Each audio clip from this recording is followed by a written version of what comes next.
So let's have a look on the page. This is the first part here of the bone scan series, Yes. the basic pharmacology.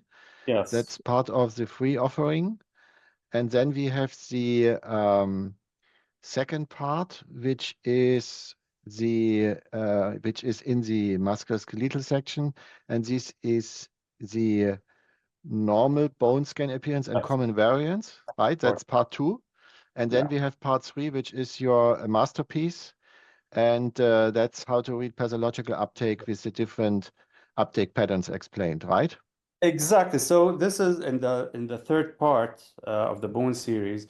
I try to explain how different patterns of uptake can narrow or can help you with the differential diagnosis and the most common patterns of appearance that we see in daily or routine bone scans. So you would be able to differentiate between metastatic lesions or inflammatory lesions, how to say this is probably or definitely an osteomyelitis or something else, how to look at a bone scan from a different angle.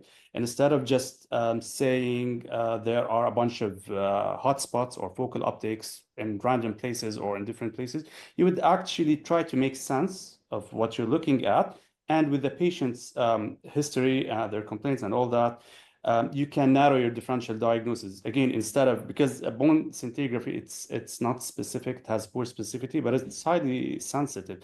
So instead of giving around 10, 15 differential diagnoses, you can try to narrow that to 3. I always give 3 differential diagnoses. I don't like to give more than 3.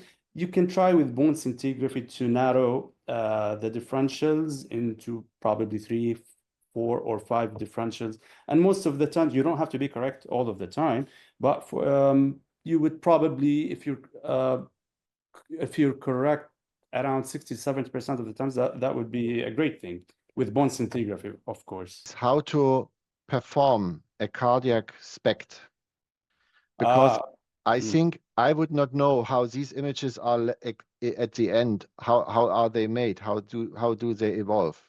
So when there's the injection, what kind of device do you use? What kind of tracer do you use? And how do you prepare the patient? And what does the patient need to know about this technique? And how long is the patient in the scanner, in the camera?